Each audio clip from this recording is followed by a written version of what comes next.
நீங்க சொன்ன மாதிரி வேலையெல்லாம் ஆச்சு. நீங்க கொடுத்த லஞ்சத்தை அவர்கிட்ட கொடுத்து முடிச்சிடுறேன். பேஷ், நல்ல வேலை பண்ண. இனிமே அந்த குருசாமி என்ன பண்றான்னு பாத்துறேன். ஐயோ விடுங்க சுவாமி. அந்த குருசாமி என்ன பண்ண போறான்? அவன் ஒருத்தன் ஆபீசர் முதல் கொண்டு எல்லா மினிஸ்டர்களும் உங்க பாக்கெட்ல இருக்கிறப்ப அவன் என்ன பண்ண போறான் சொல்லுங்க? ஒரு இடம் எதுக்கு? ஊர்ல இருக்கிற எல்லா இடமும் இனிமேல் நம்ம தான் வளைச்சு போட போறோம். கவலையை விடுங்க. பாரு, அக்கம் பக்கத்து சொத்து எல்லாமே நம்மள்தான் இருக்கணும். எல்லா நாட்டோட பேங்க்லயும் நம்ம பணம் தான் இருக்கணும். ஆகட்டும் சாமி, விடுங்க, நான் பாத்துக்கிறேன். இன்னொரு விருந்து கிடைச்சிருக்கு. அதை எப்ப நீங்க பலியாக்க போறீங்க? நான் எவ்வளவு சொன்னாலும் கேக்குறதே இல்ல. எப்பதான் திருந்து போறீங்களா? அம்மா, அம்மா, நான் வீட்டுக்கு போயிருந்தேன். நீங்க இங்க இருக்கிறதா சொன்னாங்க, அதான் இங்க வந்தேன். என்னாச்சு? சந்துருக்கு ஆக்சிடென்ட் ஆயிடுச்சு.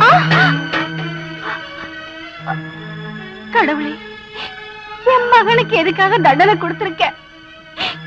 தினம் தினம் உனக்கு பூஜை பண்ணதுக்கு நீ எனக்கு கொடுத்த பிரதிபலன் இதுதானாப்பா?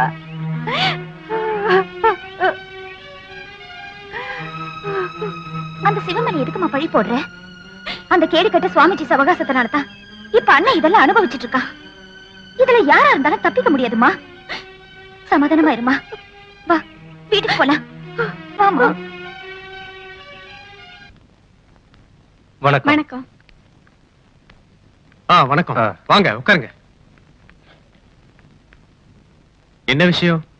சந்திரன் ஏதாவது ஆக்சிடென்ட் கேஸ் வந்ததா? ஆமா, ஒரு பேஷண்ட் அட்மிட் பண்ணிருக்கோம். எமர்ஜென்சி வார்டுல இருக்காரு. தலையில பலமா அடிபட்டிருக்கு.